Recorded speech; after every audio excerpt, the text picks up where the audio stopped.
저와 여러분 됐으면 좋겠습니다. 오늘은 누가복음 강의 28번째 시간입니다. 제목은 병자를 고치시고 전도하신 예수님이라는 제목으로 하나님 말씀 함께 나누겠습니다. 오늘 본문은 예수님께서 갈릴리 가버나움 동네 회당에서 하나님의 말씀을 가르치시고 또 거기서 귀신을 내어 쫓기도 하시고 그 후에 이어지는 말씀이 오늘 본문입니다. 예수님은 시몬이 누구죠? 베드로입니다. 베드로. 이 시몬의 집으로 가셨습니다. 그곳에서 이 시몬의 장모가 열병에 걸린 것을 보시고 고쳐주셨습니다. 또 해질 무렵에 온갖 병자들이 예수님께 나왔는데 예수님은 일일이 그들의 머리에 손을 얹고 기도해 주시면서 고쳐주셨고 또 귀신 들린 자를 내어 쫓으셨습니다.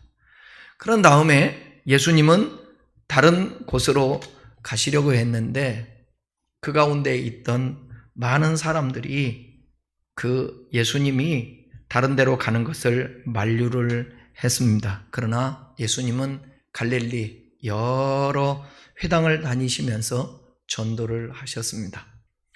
오늘 본문을 통해서 병든 자를 고치시고 하나님 나라의 복음을 전도하신 그 예수님의 역사가 오늘도 우리 가운데 이 땅 가운데 있음을 아시고 기회를 잡아 예배드리는 여러분들에게도 이 예수님이 찾아오셔서 여러분들을 고쳐주시고 여러분들에게 복된 하나님 나라의 복음이 선포될 때에 그 말씀이 여러분의 삶 속에 임하시기를 축원합니다. 먼저 시몬의 장모를 고치신 사건을 통해서 우리에게 주시는 교훈을 한번 보십시다. 38절 39절을 함께 다시 읽겠습니다. 예수께서 일어나 회당에서 나가사 시몬의 집에 들어가시니 시몬의 장모가 중한 열병을 앓고 있는지라 사람들이 그를 위하여 예수께 구하니 예수께서 가까이 서서 열병을 꾸짖으신데 병이 떠나고 여자가 곧 일어나 그들에게 수종드니라. 아멘. 시몬의 장모가 열병을 앓고 있는데 이 열병은 그 당시에 1세기 때에 그 연구자들은 뭐라고 얘기하냐면 이 열병이 아마 모기의 갈대숲에서 서식하고 있는 모기들에 의해서 아마 이런 중병에 걸려서 열이 많이 나지 않았을까 그렇게 말을 합니다. 예수님께서는 베드로가 요청하지도 않았습니다. 어떤 누구도 그 집에 열병을 앓고 있는 베드로의 장모를 고쳐달라고 예수님을 청하시지도 않으셨습니다. 그런데 그 집에 들어가셨습니다. 그 이유를 생각해 보면 예수님께서 시몬의 장모가 열병에 걸린 것을 전지하신 우리 주님이 모르시겠습니까? 아시고 그녀를 고쳐주시기 위해서 의도적으로 회당에 나와서 이 베드로의 집에 들리셨던 것 같습니다. 성경은 예수께서 회당에서 나오시자마자 곧바로 시몬의 집에 가셨다고 말씀하고 있는데 예수께서 어떤 목적을 갖고 시몬의 집에 들어가셨음을 의미합니다. 그냥 들어가지 않았죠? 즉 예수님께서 가버나움 회당에서 나오셔서 곧바로 시몬의 집에 가신 것은 시몬의 장모가 열병에 걸려 위독한 것을 미리 아시고 그녀를 고쳐주시기 위해서 찾아가신 것입니다. 베드로가 부탁하지 않았음에도 예수님이 찾아오셔서 그의 장모의 열병을 고쳐주신 것을 통해서 무엇을 알 수 있을까요? 예수님께서는 우리가 어떠한 고난에 처해 있는지를 다 알고 계시고 우리에게 찾아오신다라는 사실입니다. 중요한 것은 뭐냐면 하나님의 주권대로 하나님의 마음대로 생판 예수도 모르는 사람에게 주님이 특별한 은혜로 찾아가시기도 합니다. 그런데 우리의 삶의 현장에서 그분이 다 알고 계셔서 찾아오시기를 원하시는데, 그분이 우리들에게 원하는 것은 뭐냐면 우리가 그분을 좀 믿고 기대하고 우리의 모든 삶이 하나님의 손 아래 있다라고 고백하며 늘 주님을 찾고 의지하는 그런 마음이 우리에게 필요합니다. 예수님께서는 우리의 모든 것을 다 알고 계십니다. 우리의 앉고 일어섬을 아신다고 그래요. 제가 시편 139편 말씀을 읽다가 큰 은혜를 청년 때에 받았는데, 하나님이 나의 앉고 일어섬을 아신다. 나의 생각을 아시고 내가 어떤 마음을 품는지도 다 아신다. 그리고 내가 어디를 가든지 주님은 거기 계시고 나를 보고 계시다. 여러분들이 물질로 어려움을 당할 때, 질병으로 고통을 당할 때, 인간관계 속에서 고통을 당할 때, 그것 우리 주님이 다 아십니다. 진짜 아멘이에요? 이러면서 믿음이 또 자라기는 하지만 좀 안타까운 게, 저는 그런 생각이 들어요. 오늘 우리가 수많은 쇠틀같이 많은 날들을 기도하면서 또 수많은 예배들을 드리면서 성경을 보고 주님을 찾으면서도 주여 주여 부르면서도 어떨 때 반응하는 태도들을 보면 진짜 믿나? 진짜 하나님을 신뢰하나? 진짜 하나님이 삶의 현장에 찾아오실 것, 삶의 현장에서 역사하시고 우리를 회복시켜 줄 것을 믿나? 왜 믿는데 저렇게 반응하고 저런 태도를 갖지? 그런 안쓰움이 있습니다. 그럼에도 불구하고 더딜 수는 있지만, 이렇게 저와 여러분들 같이 이 예배를 사모하면서 오늘도 구별하여 예배드리는 그 중심을 하나님이 보시고 그 믿음에 이르도록 역사하는 과정이라고 생각합니다. 그런데 맨날 이 과정으로 끝나면 안 되고 정말 신뢰하면서, 때로는 하나님은 그래요. 우리를 너무 잘 아셔서 하나님이 때로는 안 죽을 만큼 나를 훈련하시고, 그래서 온전한 하나님의 사람으로 만들기 위해서 숨통만 남겨놓고 우리를 때로는 답답한 가운데 내버려 줄 때도 있습니다. 하나님이 진짜 지난 주일의 말씀처럼 침묵하실 때도 있어요. 어떤 분이 제 유튜브 설교를 들었는지, 목사님 기도 부탁합니다. 그러면서 저희 사랑하는 가정에 문제가 생겼어요. 우리 주님이 저와 여러분들을 사랑하잖아요. 맞죠? 그런데 사랑하는 그 가정에 병들 수가 있고요. 사랑하는 자에게 어려움이 있을 수 있습니다. 분명한 사실은 뭐냐면, 그 상황 가운데 하나님의 사랑을 입었다고 한다면, 하나님을 사랑하는 자, 곧 그 뜻대로 부르심을 입은 자들에게는 모든 것이 합력하여 선을 이루십니다. 그러니까 이 설교를 듣는 여러분, 유튜브로 이 설교를 듣는 여러분들도 여러분 안에 어떤 문제가 일어난다, 힘든 일들, 고통의 일들이 있다 할지라도 그거 주님이 아신다라는 거 기억하시고 참아야 합니다. 극단적인 선택을 한다든지 포기를 한다든지 원망을 한다든지 그래봤자 시간만 길어지는 거예요. 그때도 주님 앞에 모든 것을 토설하고 모든 것을 고백하면서 주님을 찾을 수 있는 저와 여러분들 되십시다. 우리가 여기서 반드시 알아야 될 것들이 있습니다. 예수님께서 우리의 고난을 아시고 찾아오시는데 때와 방법은 그분께서 결정하신다라는 것입니다. 우리가 원하는 때와 방법이 아니라 하나님이 원하시는 시기와 방법에 따라 찾아오신다는 거예요. 베드로의 장모가 원하는 때와 방법으로 찾아오시지 않고 그분의 때와 방법으로 찾아오십니다.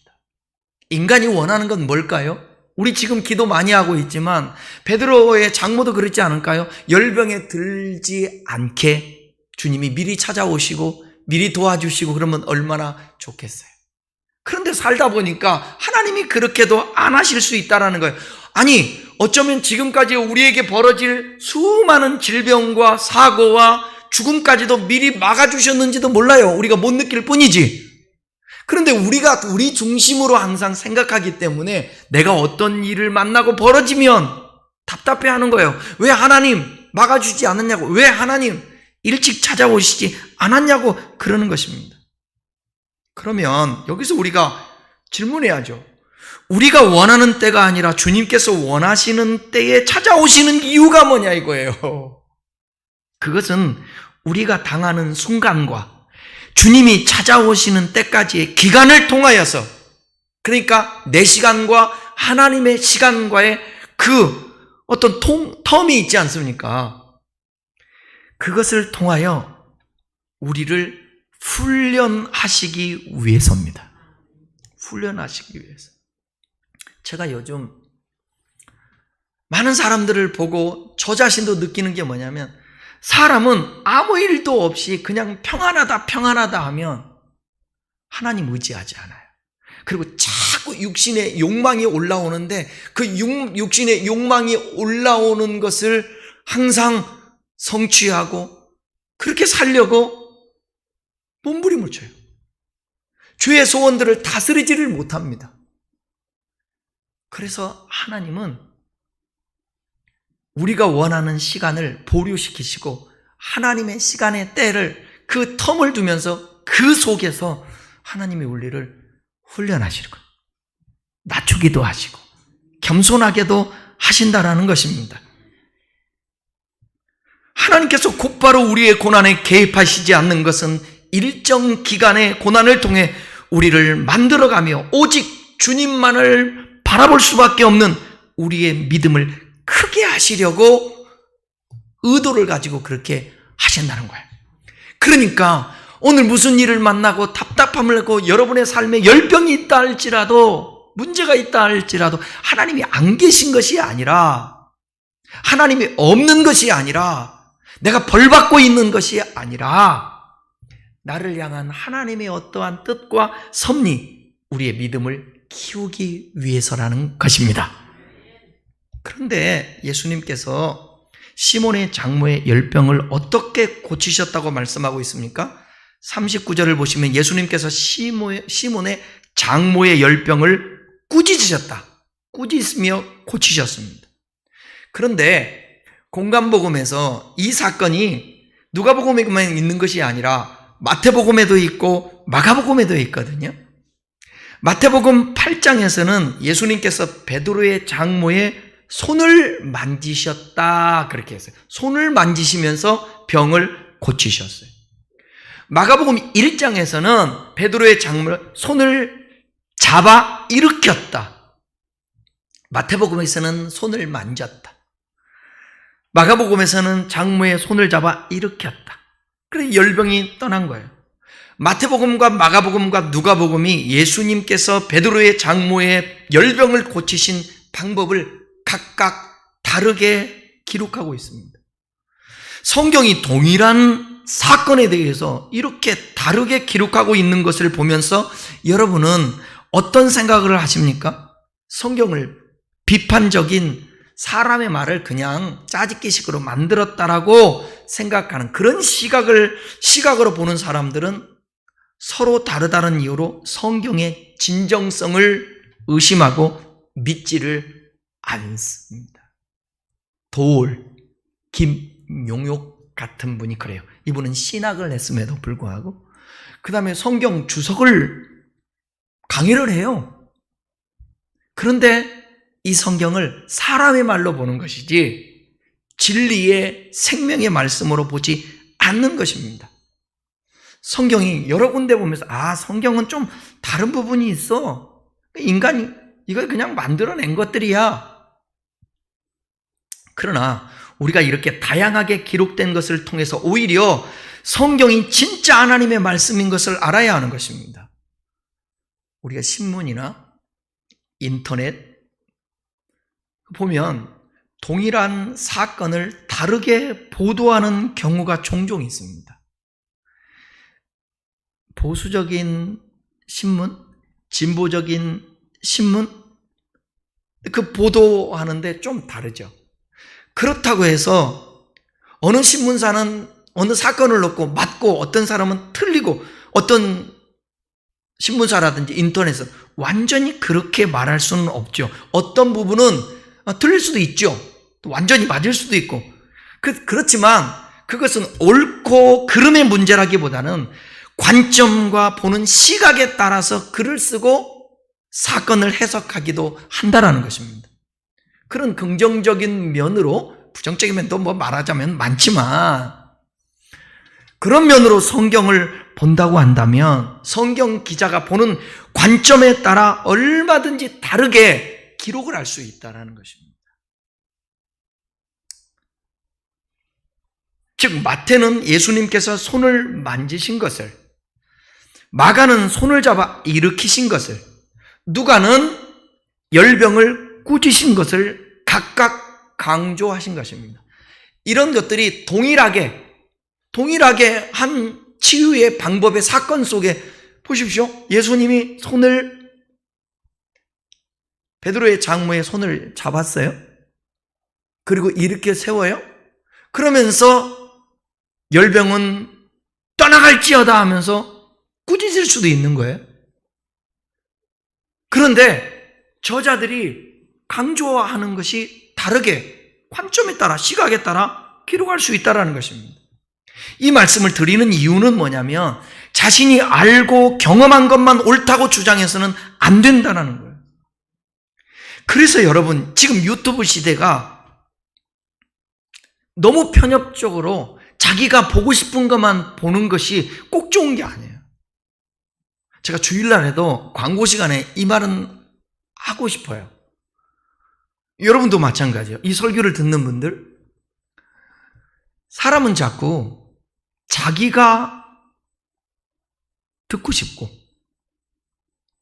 쉽게 얘기하면 음식도요, 내가 먹고 싶은 것만 먹는 거예요. 그렇게 되면 건강할까요? 건강하지 않을까요? 건강하지 않아요. 내가 맛없는 것도 먹어야 되거든요. 먹기 싫은 것도 때로는 영양을 생각하면서 먹어야 되거든요. 그런데 하나님의 말씀을 들을 때에, 아니 내가 기준이 하나님의 말씀으로 서 있어가지고 분별할 수 있으면 몰라요. 근데 그러지도 않으면서 항상 자기의 형편과 감정과 자기의 지식의 수준 상태에서 항상 보고 싶은 것, 듣고 싶은 것 찾아서 들어요. 그러면 신앙이 건강하지가 않아요. 그렇기 때문에 이렇게 교회에 속해서 여러분, 최소한도 제가 설교하는 것은 제가 성경을 보는 기준, 가치관, 이 모든 것, 저는 성경이 무엇을 말하려고 하는가, 성경을 어떻게 읽어야 되는가, 이런 부분에 대해서 성경은 왜 기록되어 있는가, 어떻게 기록되어 있는가, 성경에 대한 책을 수도 없이 봤습니다. 그리고 제 나름대로의 신학을 7년 하고 목회 20년이 넘게 하면서 계속해서 공부하면서 중요한 것은 그거예요. 우리가 늘 언제나 가지고 있는 이 텍스트, 성경, 이게 진리고 이게 하나님의 말씀이고 이게 우리의 신앙의 기준 아닙니까? 그러니까 이 성경을 바로 알아야 되고 해석해야 되고 이해를 해야 된다는 거죠. 그러니까 제 설교를 통하여서 제가 틀렸다라고 생각하면서 마음에 들지 않으면 뭐 할 수 없지만, 바르게 전한다고 한다면 그 신앙의 가치관이라든지 기독교 세계관을 알기 위해서 제가 설교하는 것을 하나도 빠짐없이 들어야 돼요. 근데 주일날 한 번 들어갖고 안 돼요. 그거 가지고는 제가 전하는 말씀을 다 알 수가 없어요. 여러분 성경, 그리고 나서 뭐냐? 그 처방하기 위해서 응급실만 가는 것처럼 근본적인, 내가 진단을 받고 계속해서 수술을 받든지 해야 될 거 아닙니까? 그거 안 하고 그냥 아플 때마다 약 먹고 진통제 먹고 이겨내려고 해요. 그럼 근본적인 해결이 안 돼요. 건강해질 수가 없어요. 신앙도 똑같은 것입니다. 그러니까 내가 아는 것만, 내가 이해하는 것만, 그것만 섭렵하려고 하면 안 되는 것입니다. 그렇기 때문에 성경은 다양한 관점에서 기록하고 있는 거예요. 똑같은 하나님의 예수님의 역사와 하나님의 말씀을 다른 각도로 그 사람의 상황과 처지에 따라서 그 대상에 따라서 기록이 조금씩 달라질 수 있다는 것입니다.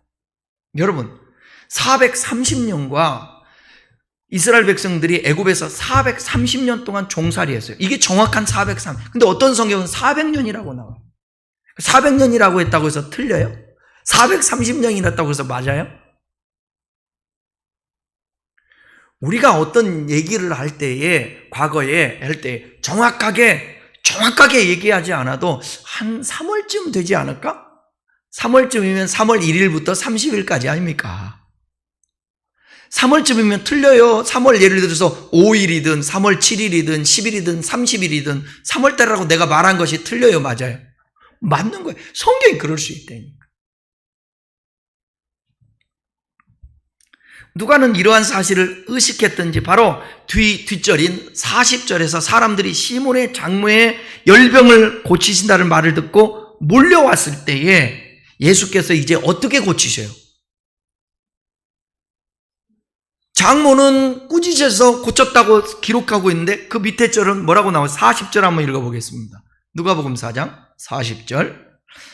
해질 무렵에 사람들이 온갖 병자를 데리고 나오매 예수께서 일일이 그 위에 손을 얹으사 고치시니, 이번에는 손을 일일이 얹어서 고치시는 거예요. 하나님은 전능하신 분이기 때문에 한 가지 방법만 사용하지 않습니다. 상황에 따라 얼마든지 방법을 바꾸실 수 있습니다. 그렇기 때문에 자신이 경험한 것만 옳다고 생각하고 그 방법만 고집해서는 안 된다는 거예요. 서로를 이해해 줄 수 있어야죠. 본문은 예수님의 질병 치료의 방법을 가르치는 것이 아니라 이것을 오해하면 질병은 머리에 안수해야 낫는다거나 야고보서에 말씀하신 대로 기름을 바르고 기도해야만이 치유된다라는 그런 엉뚱한 해석을 할 수가 있습니다. 예수님께서는 손도 안 대시고 멀리서 말씀으로 낫게도 하시고요. 그냥 보이지도 않는 데에 여기서 나았다고 백부장의 부하 그렇게도 고치시기도 하고 다양한 방법으로 하시지 않습니까? 때로는 흙에 침을 뱉어서 이겨서 발라주시기도 해요. 머리에 안수도 해요. 다양한 방법이에요. 이것은 예수님께서 치료의 방법을 가르치시는 것이 아니라 치료함이 누구에게 있는지를 가르치는 거예요. 치료의 방법이 아니라 치료하시는 하나님. 그러니까 방법 찾지 말고 하나님을 찾아야 되죠. 맞죠? 누구에게 안수를 받고 기도를 받아, 이게 중요한 것이 아니라 하나님을 찾아야 되는 거죠. 연약할 때는 도움을 받을 수도 있겠지만 출애굽기 15장 26절에서는 하나님은 나는 치료하는 여호와라 그렇게 말씀했습니다. 애굽에 재앙을 내리신 그 하나님. 그런데 병들었을 때 치료하시기도 하시는 하나님. 그러므로 우리가 하나님이 어떤 방법을 통하여서 일하시는지 그것보다 더 중요한 것은 뭐냐면 하나님이 하신다라는 거예요. 어디에서 누가가 중요한 것이 아니라 하나님이에요. 맞죠? 어디에서, 어디 예배에서, 어느 공간에서, 기도원에서, 집회에서 이게 중요한 것이 아니라 하나님이 중요한 거예요. 길 가다가도 하나님 만날 수 있는 것이고요. 집에도 성령이 임할 수 있는 것이고. 제가 좋아하는 목사님 중에 한 분은 진짜 곤두레 만두레 술 먹고 집에 왔는데 새벽 1시가 넘어서 왔는데 그 아내가 진짜 눈물을 흘리면서 기도하다가 잠든 모습 그거 보고 그리고 써놓은 일기장 펴보고 그리고 그날로 서재실에 들어가서 기도하다가 은혜 받고 다 청산하고 목회자가 됐어요. 또 샘물결 선교의 그 출판사 그 대표 되시는 분은 이분도 그랬대. 서재실에서 성령 충만 불을 받았어. 그러니까 장소가 중요한 게 아니에요. 여러분이 어디에서든지 그래서 하나님을 찾아야 돼요. 그러면 다양한 방법으로 하나님은 역사하실 것입니다. 40절, 41절. 40절은 다시 한번 읽을까요? 자, 40절, 41절 한번 읽겠습니다. 해질 무렵에 사람들이 온갖 병자들을 데리고 나오매 예수께서 일일이 그 위에 손을 얹으사 고치시니 여러 사람에게서 귀신이 나간 소리질러 이르되 당신은 하나님의 아들이니이다. 예수께서 꾸짖으사 그들이 말함을 허락하지 아니하시니 이는 자기를 그리스도인 줄 알미라라. 예수께서 수많은 병자를 고치실 때 어떤 일이 일어났습니까? 예수님께서 손을 얹어서 각종 병을 고치실 때 귀신이 소리를 지르며 떠나갔다고 말씀하고 있습니다. 이것을 통하여 무엇을 알 수 있습니까? 병과 귀신은 아주 밀접한 관계가 있다는 거예요. 우리는 여러 곳에서 예수님께서 병을 고치실 때에 귀신이 떠나는 것을 볼 수 있었습니다. 귀신을 쫓아내자 보이지 않던 눈이 보여요. 듣지 못하던 귀가 들리기도 해요. 그러나 병과 귀신의 관계에서 꼭 알아야 될 것이 있습니다. 모든 병이 귀신과 관련이 있다고 주장해서는 안 됩니다. 즉 모든 병의 원인이 귀신이라고 주장하면 안 된다는 거예요. 귀신이 역사할 수도 있지만 다 귀신의 역사만은 아니다. 성경은 모든 병의 원인이 귀신이라고 말씀하지 않습니다. 또한 병을 치유할 때마다 항상 귀신이 떠나갔다고도 말씀하지 않습니다. 요한복음 9장에 보면 예수께서 제자들과 함께 길을 갈 때에 날 때부터 맹인이 된 사람을 만났어요. 고쳐주시는 장면이 있는데 그때에 제자들이 이렇게 질문을 합니다. 요한복음 9장 1절부터 3절까지를 한번 읽어보겠습니다. 예수께서 길을 가실 때에 날 때부터 맹인된 사람을 보신지라. 제자들이 물어 이르되 라삐여 이 사람이 맹인으로 난 것이 누구의 죄로 말미암음이니까 자기니까 그의 부모니까. 예수께서 대답하시되 이 사람이나 그 부모의 죄로 인한 것이 아니라 그에게서 하나님이 하시는 일을 나타내고자 하심이라. 제자들이 이렇게 질문한 것을 통해서 무엇을 알 수 있습니까? 그들은 평소 제자들이 모든 병의 원인은 뭐로 여겼다라는 거예요? 죄로 생각하고 있었다는 것을 알 수 있습니다. 그런데 예수님께서 뭐라고 대답해요? 이 사람이나 그의 부모의 죄로 범한 것이 아니라, 죄를 범한 것이 아니라 그에게서 하나님의 하시는 일을 나타내려고 이 병이 생긴 것이다. 그렇게 말하고 있습니다. 그러니까요, 우리 신앙생활하면서 이런 말을 좀 자제할 필요가 있어. 업보야 이런 말들. 부모의 죄가 가게에 흐르는 저주? 아닙니다. 이건 조심할 필요가 있어요. 말할 때 그 영향은 있습니다. 부모의 영향을 받을 수 있습니다. 그런데 연자제같이 부모가 죄를 지었다고 해서 그 죄 자체가 자식에게도, 성경은 이런 말이죠. 부모가 신 것을 먹었다고 자식이 신 거 아니에요. 그러니까 영향은 있을 수 있지만 우리의 잘못된 사고, 옛날부터 내려오는 것들 때문에, 다른 종교의 영향 때문에 업보라는 말을 쓰기도 하는데, 아니, 여러분 주변에서 보면 그러잖아요. 부모는 그렇게 악하고 죄인인데 자식은 선하고 훌륭한 사람이 되는 거예요.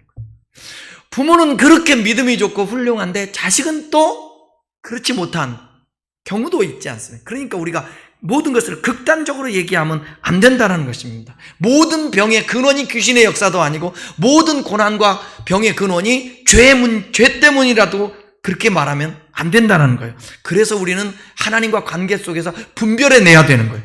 업보라고 말하지 말고 내가 지금 하나님과의 관계를 점검해 보면서 잘못하고 있는 것을 회개하는 것이 훨씬 낫는 거지, 부모 탓하고 조상 탓해봤자 아무런 유익이 없다는 것입니다. 때로는 하나님이 하시는 일을 드러내시기 위해 때로는 질병을 허용하신다는 것입니다. 우리가 바르게 신앙생활을 하기 위해서는 넓은 관점을 가져야 돼요. 편견을 버리고 종합적으로 볼 줄 알아야 합니다.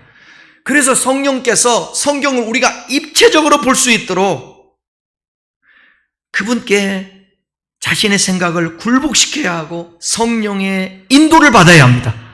그러니까 바울이 기도했던 게 저는 너무나도 그게 참 이해가 가고 도움이 되는 게 뭐냐면, 계시의 영을 주사, 성령을 주사 하나님을 알게 하시고, 하나님의 영, 성령을 통하여서 하나님을 알게 해달라는 거예요. 내게 벌어지는 일들이 왜 그러는지 이해할 수 있게, 하나님 왜 그렇게 하시는지 알 수 있게.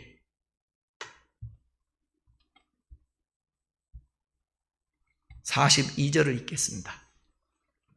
날이 밝음에 예수께서 나오사 한적한 곳에 가시니 무리가 찾다가 만나서 자기들에게서 떠나시지 못하게 만류하려 하매. 예수님은 이렇게 가버나움에서 많은 기적을 행하며 사람들에게 얼마든지 인기와 영광을 누릴 만한 때에 도리어 한적한 곳으로 가십니다. 한적한 곳은 사람이 없는 곳이에요. 한적한 곳은 사람들의 인기와 영광과는 관계가 없는 곳입니다. 한적한 곳은 사람들이 없이 오직 하나님과 조용히 대면할 수 있는 곳입니다. 마가복음에도 보면 예수님은 항상 많은 기적을 행하여 사람들에게 인기를 얻을 만한 때에 항상 많은 무리들을 피해서 한적한 곳으로 가셨습니다. 또 반대로 사람들에게 배척을 당할 때도 그곳에 머무르지 아니하시고 다른 곳으로 옮기셔서 계속 사역을 하셨습니다. 이와 같이 예수님의 사역은 절대 사람들에게 보이려고 하는 사역이 아니었습니다. 예수님의 사역은 인기를 끌려는 사역이 아니었습니다. 예수님은 오직 하나님만을 바라보며 사역했습니다. 사람들에게 인기를 얻을 때도 그것에 마음을 두지 않았습니다. 또 사람들에게 배척을 당할 때도 그것에 마음을 두지 않았습니다. 예수님의 최대의 관심은 오직 하나님 아버지와의 온전한 관계였습니다. 이와 같이 오늘 우리에게도 이런 모습이 필요합니다. 우리들은 너무 많은 경우에 사람들에게 우리의 마음을 빼앗길 때가 많아요. 그래서 사람들이 우리를 인정해주면 쉽게 좋아하면서 나중에는 교만하게 되고, 또 사람들이 우리를 인정해주지 않으면 쉽게 낙심하고요, 소극적이 되고.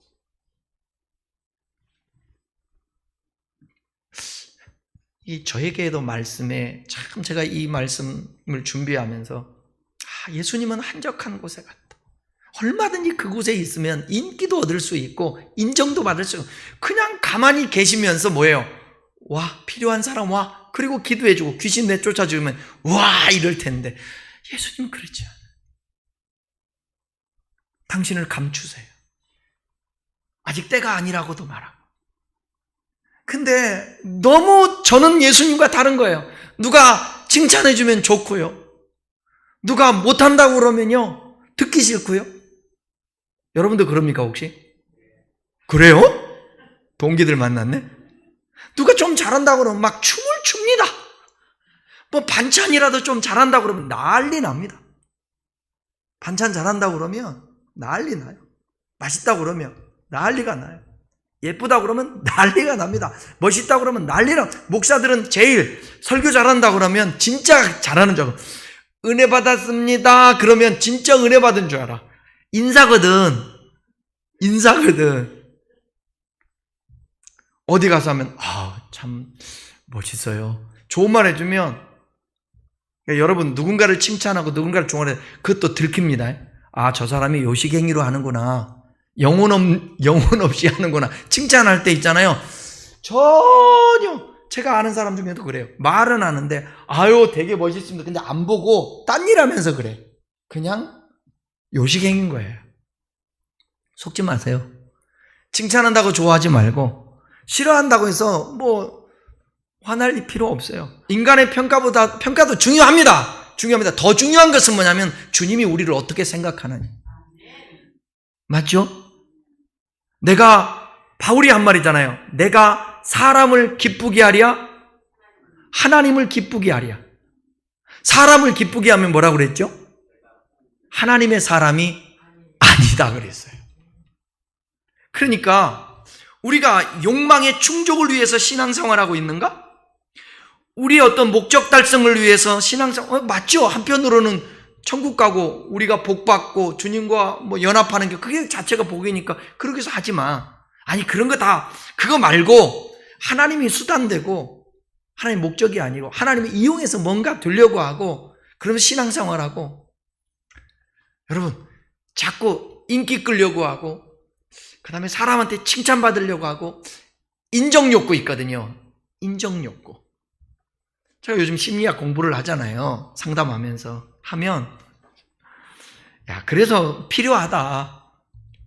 일반적 은총으로 준 우리의 지식, 경험 속에서 나오는 세상 책들, 일반 은총으로 주신 것 필요해요. 그러면 성경에는 다 나오지 않는데 사람에 대해서 분석을 하거든요. 보면 예수 믿고 믿음 있다고 하는 사람들도 있잖아요. 가면 쓰고요. 열등의식 가지고 있고요. 피해의식이 있고요.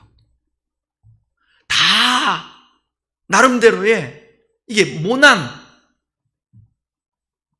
제가 이번 학기 때 가족 치료와 부부 치료에 대해서 강의를 듣는데 또 이상심리라는 것은 정신의 문제들 거기에 보게 되면 성격장애라는 것도 있어요. 성격장애. 제가 지금 발표하는 거에 그것을 발표하겠다고 조를 짜주면 손들으려고 다음 주 월요일 날 가서 그럴 생각인데 사람들 안에는 항상 이 성격적인 장애를 가지고 있거든요. 그래서 그 가운데 제일 남이 한마디라도 싫은 소리 하면 잠을 못 자는 거예요. 그리고 남이 한마디만 예쁘다 칭찬해주고 그러면 그것으로 흥분돼가지고 하루를 또 행복하게 산다. 연약한 인간이기 때문에 그런 것들이 때로는 필요하지만 거기에 너무 여러분들이 좀 이런 표현 하지만 휘둘리지 않았으면 좋겠어요. 휘둘리지 않았으면. 예수님은 모든 인기를 뒤로하고 한적한 곳에 가서 기도하십니다. 주님 앞에, 하나님 앞에 기도하죠. 그 모습을 우리들에게 가르쳐주는 거예요. 이 시대는 너무나도 바빠요. 그래서 이런 말이 있습니다. 바쁜 목사, 나쁜 목사. 일주일에 설교를 10편? 어떻게 그걸 다 할 수 있냐고요. 영혼 없이 할 수 있죠. 우리 한국교회는 설교가 너무 많아요. 공부도 너무 많아요. 그런데 세계에서 왜 이렇게 교회가 문제가 많고 변화되지 않고 문제가 뭘까? 그런 것들도 한 번씩 우리가 좀 고민을 해봐야 되지 않을까? 그냥 앵무새가 되면 안 되겠죠. 그냥 말만 그냥 떠든다고 해서 되지 않죠. 하나님이 주시는 그 영성과 경험과 진정한 이 속에서 우러나오는 생명의 말씀들이 선포되려면 하나님과의 교제의 시간, 한적한 시간, 그게 중요한 거예요. 그래서 저는 교회 오면 교회 혼자잖아요, 교회. 이것도 하고 저것도 하고 그러면서 쫙 앉아서 참 좋아요. 참 좋아요. 왜? 이곳이 한적한 곳이잖아, 저에게는. 여러분들도 어떻든 어느 공간이든 한적한 곳. 그런 것들을 만들어야 된다는 것입니다. 우리가 어떤 큰 기적을 경험했다 하더라도 그것에 너무 마음을 두지 않아야 됩니다. 우리가 어떤 실패와 좌절을 겪었다 하더라도 그것에 우리의 마음을 너무 두지 말아야 합니다. 우리에게 중요한 것은 오직 하나님이십니다. 지금 당장 사람들이 나를 알아주지 않아도 나와 하나님과의 관계만 온전히 유지하고 있다면 언젠가는 사람들도 우리를 알아줄 수 있습니다. 그러니까 예수님처럼 기적을 행하고 능력이 나타나고 군중들이 몰려오고 그렇다 할지라도 그 인기에 연연하지 않고 피하신 것처럼 저와 여러분들도 그러한 성숙한 신앙의 단계를 갖는다면 여러분들이 더 낙심할 일도 없고 이 세상에서 살아가면서 힘들 일이 줄어든다는 것입니다. 아무리 바빠도 어떤 일이 있어도 예수님처럼 하나님과 관계를 위해서 한적한 곳, 한적한 시간 구별할 수 있었으면 좋겠습니다. 43절, 44절입니다.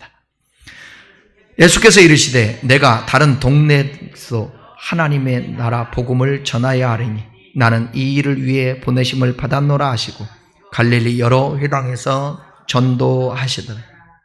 예수님께서 가시는 곳마다 병든 자를 고치시고 귀신을 쫓아내시죠.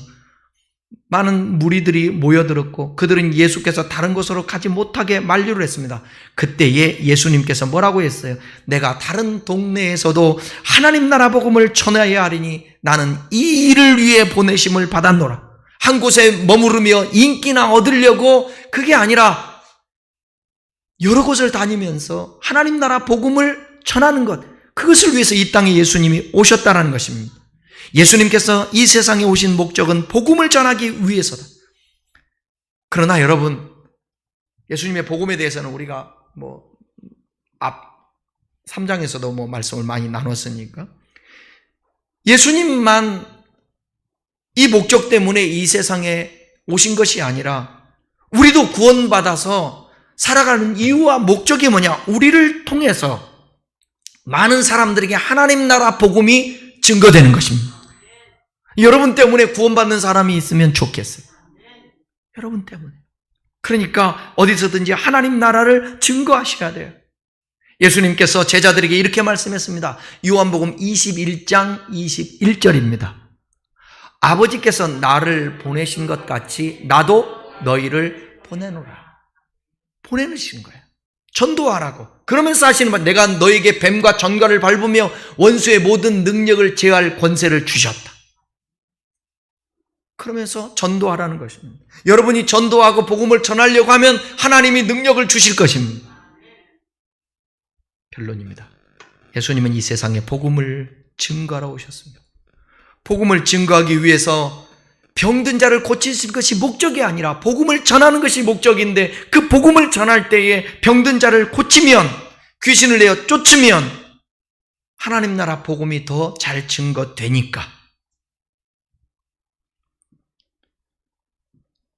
우리도 세상에 복음을 증거하기 위해 보내심을 받았기 때문에 여러분이 때로는 누군가를 위해서 기도해 줄 때에, 전도자를 위해서 기도해, 대시장들을 위해서 기도할 때에 그 사람에게 병이 낫고 문제도 해결되고 하나님의 역사가 일어났으면 좋겠어요.